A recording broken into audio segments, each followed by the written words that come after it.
Boa noite a todos. Mais uma vez estamos aqui falando em nome da causa monarquista do Brasil. Hoje nós vamos tratar de um personagem chamado Dom Pedro I, que a gente conhece bem, pelo menos de nome, né? É um cidadão que tem um nome comprido para burro, é chamado de Pedro de Alcântara, Francisco Antônio, João Carlos, Xavier, de Paula, Miguel, Rafael, Joaquim, José Gonzaga, Pascoal, Cipriano, Serafim de Bragança e Bourbon. Esse cidadão nasceu em Queluz, Portugal, em 1798, né? E veio ainda menino para o Brasil em 1808 com a sua família, se estabelecendo na cidade do Rio. Foi criado como qualquer menino, porém tinha uma personalidade já rompante, uma coisa agressiva, muito voluntarioso, explosivo. Era uma das suas características de comportamento. E teve uma vida como os outros, porém a sua rebeldia fazia com que ele se disfarçasse como cidadão comum, pessoa comum, e se metesse junto com os empregados da corte, dos serviçais da corte, a andar pelos bairros e pelas ruas dos bairros pobres. Ou seja, ele era um imperador ou um monarca, um sangue azul, que tinha um approach, uma ligação, uma relação muito próxima com o cidadão comum durante sua juventude, até que sua família é compelida, seu pai é compelido a voltar a Portugal, Dom João VI, para resolver umas questões políticas em função de uma rebeldia por causa dos modernistas, né, em Portugal. O pai volta a Portugal e ele fica no Brasil como sendo o príncipe regente de Portugal no Brasil. Aí, aqui ele fica, se desenvolve e vai tomando maturidade. E esse menino vai crescendo, vai aprendendo as coisas do Brasil, as coisas políticas, tendo muitas aflições, porque uma parte do Brasil não aceitava as ebulições momentâneas sociais e políticas. Afinal de contas, o Brasil já era um país com grandes ebulições, né? E o Dom João não queria perder essa colônia brasileira, porque era a menina dos olhos de ouro do Império Português, né? Então, desde muito antes, voltando um pouquinho a história de Dom João lá no começo, quando eu falei que Dom João que o Brasil não era colônia, era assim terras administradas além mares pela coroa portuguesa, a mãe de Dom João, a Dona Maria, já tinha intenção de estabelecer aqui nas terras brasileiras o Império Português. Até que, em função depois da confusão que o francês maluco lá aprontou, o Napoleão, facilitou tudo, veio para cá, enfim, o menino para cá veio, para cá cresceu, se desenvolveu, e desde cedo já se demonstrava, talvez até por essa aproximação com os empregados da corte, não ser simpático à escravatura, não reconhecia nenhuma inferioridade do negro com relação ao branco, e afirmava que éramos iguais em função de que a cor do sangue, ele dizia, a cor do sangue deles é a mesma cor do meu sangue, enfim, não há uma diferença nenhuma que pudesse colocar o negro na condição de escravo e o branco na condição de senhor, né? Então, isso vai ficar provado depois quando ele destitui, inclusive, a nossa Assembleia Constituinte. Possivelmente tinha algum quesinho de escravo no meio, mas vamos tocar em frente.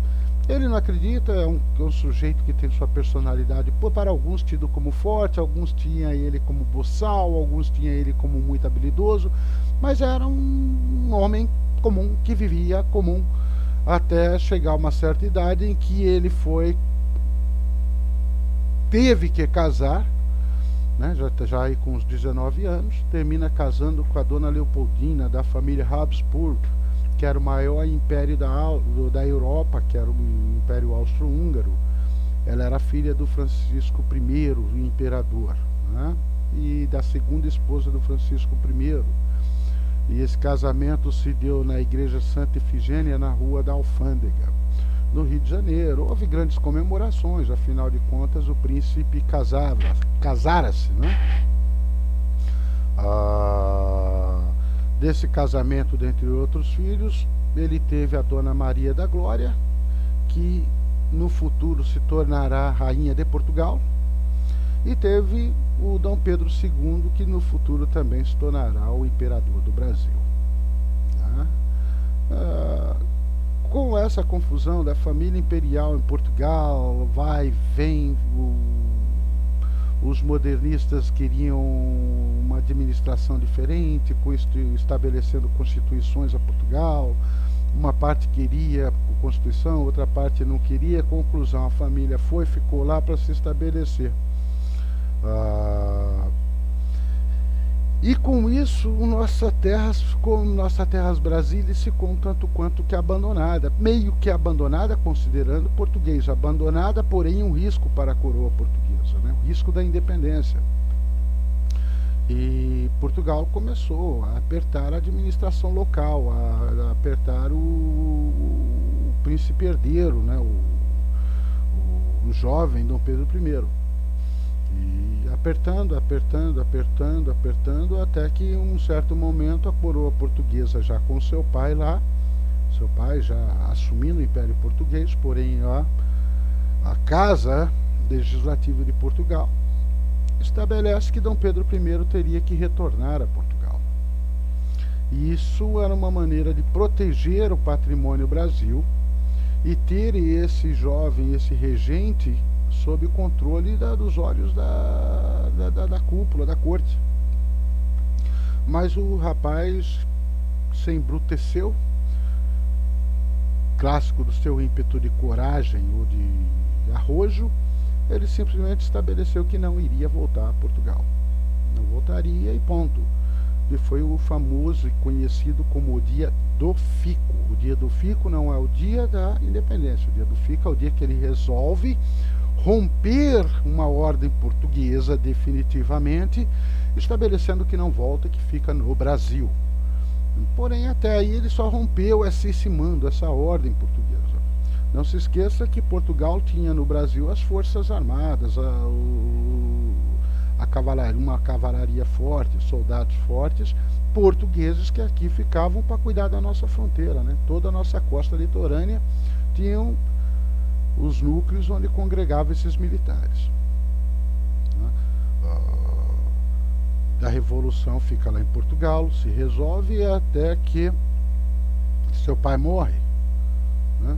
E com a morte do seu pai, ele tem que romper a lei brasileira para retornar a Portugal, porque ele era o príncipe herdeiro na linha de sucessão direta de Dom João VI. E uma vez que seu irmão Miguel estava afastado dessa ordem sucessória. Ele volta a Portugal, quebrando inclusive a legislação brasileira, como eu disse, mas não para assumir. Que o certo seria ele voltar para assumir a coroa portuguesa, ser imperador português, como ele fora por alguns dias. Tido por alguns dias lá foi como Dom Pedro IV, se não me falha a memória. Mas ele foi com a finalidade de abdicar do direito de ascender ao trono e indicar a sua filha como uma sucessora para ascender ao trono.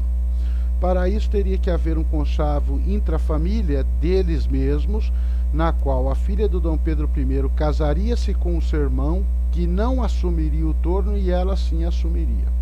Conclusão, isso terminou sendo elaborado e funcionou. A filha dele terminou sendo a rainha de Portugal. Não é verdade? E o seu irmão, depois, com a evolução da história, vai tomar o trono de volta. E fica-se no Brasil o Dom Pedro. E esse Dom Pedro, até que no dia 9 de janeiro de 1822, a sua esposa, em 9 de janeiro de 1822, fica definido o dia do fico, que não é da independência, né? Rompendo com as tradições de obediência a Lisboa. E no dia 2 de 1822, Dona Leopoldina havia recebido várias cartas de Portugal Dentre as cartas, dentre os dizeres, os ditames da coroa, vinda de Portugal, estabelecia que o Brasil perderia o status de Reino Unido a Portugal, retornando assim a um status de colônia. Se é que foi colônia. Dom Bertrand garante que nunca foi colônia. Mas como os escritores colocam como colônia, não vamos gerar grandes debates. Mas colocou o Brasil não mais a Reino Unido a Portugal, sim a uma extensão além terras administrada por Portugal.